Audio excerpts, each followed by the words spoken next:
अस्सलाम अलैकुम नाजरीन। ड्रामा आफात के अगले एपिसोड में अब देखेंगे कि कहानी में एक नया मोड़ आ चुका है। हमारे चैनल को सब्सक्राइब और वीडियो को लाइक कीजिएगा। वरीशा ने अपनी माँ का सारा भांडा फोड़ दिया है, लेकिन साथ ही वो अल्लाह से मुआफ़ी मांगती है और उसके करीब भी हो जाती है। अब वरीशा 5 वक्त की नमाज भी पढ़ती है, मगर उसके दिल पर एक बोझ होता है कि शिफा ने इसे मुआफ़ नहीं किया। वो अब भी इससे नाराज़ है। तो वरीशा शिफा के पास जाती है। शिफा उसे अपने कमरे में देखकर गुस्से से कहती है, तुम यहाँ क्या करने आई हो? चली जाओ यहाँ से। वरीशा रोती हुई इसके करीब आकर उसके पाँव में बैठ जाती है, हाथ लगाकर मुआफ़ी मांगती है और कहती है, तुम्हें लगता है मेरी जिंदगी में रोशनी खत्म हो गई है? मगर शिफा उसकी बातों पर कोई ध्यान नहीं देती। इसके जुड़े हुए हाथ देखकर भी उसे मुआफ़ नहीं करती। वरीशा फिर भी हाथ जोड़कर मुआफ़ी मांगती रहती है, तो शिफा रुकर कहती है, तुम्हारे आने से पहले हम कितने खुश थे, यहाँ खुशियाँ थीं। और फिर अगले ही लम्हे अपने आंसू पोंछते हुए शिफा कहती है, अगर तुम हमें कुछ देना चाहती हो, मुआफ़ी मांगना चाहती हो, तो यहाँ से हमेशा के लिए जा सकोगी। ये सुनकर वरीशा हैरान रह जाती है, क्योंकि वो अपनी माँ को छोड़कर इस घर में वापस नहीं जाना चाहती। रोती हुई वो शिफा के कमरे से तो निकल जाती है, मगर सोच में गुम रह जाती है और आखिरकार इस घर को हमेशा के लिए छोड़कर चली जाती है। दूसरी तरफ महक ने जो सबकी जिंदगियों को तबाह कर दिया था, उसकी हकीकत सामने आती है। इसका बैंक अकाउंट ब्लॉक हो गया और उसकी सारी दौलत खत्म हो गई। महक को महमूद सख्त गुस्से में अपने हाथों से पकड़ता है और कहता है कि अपनी बेटी वरीशा को बुलाओ और बात करो।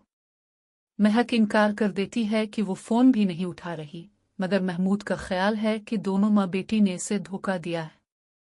महक भी गुस्से में कहती है कि उसकी पीजी ने उसे धोखा दिया, मगर महमूद किसी भी सूरत में पीजी को नज़रअंदाज कर देता है, क्योंकि उसे लगता है कि वरीशा ने ये सब किया है। हालांकि ये सारा काम पीजी की सौतेली बेटी और वहाज ने किया है, जिसका महमूद और किसी को भी अंदाज़ा नहीं था। फिर एक दिन सुबह होती है और सबको खाने की मेज़ पर बुलाया जाता है, लेकिन जब वरीशा खाने की मेज़ पर नहीं आती, तो मेहरनसा बेगम उसे बुलाने के लिए इसके कमरे में जाती हैं, मगर वरीशा वहां मौजूद नहीं होती।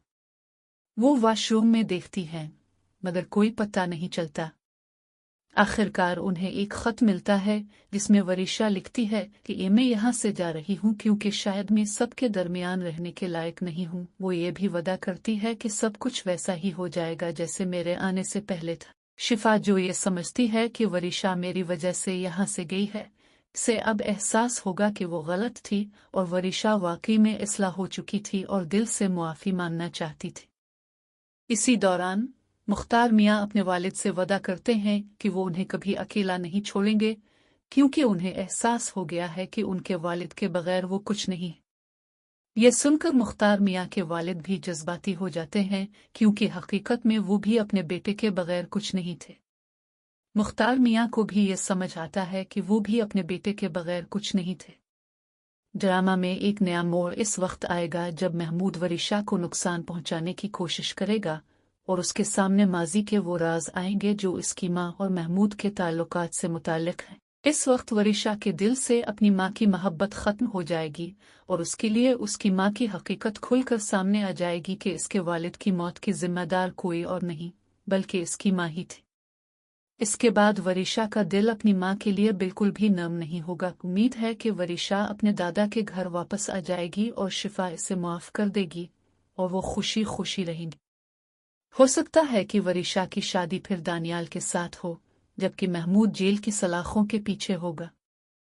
लेकिन इस दौरान नाजरीन, आपको क्या लगता है? अपनी कीमती राय का इजहार ज़रूर कीजिएगा। मज़ीद ड्रामा रिव्यूज़ के लिए आप देखते रहें।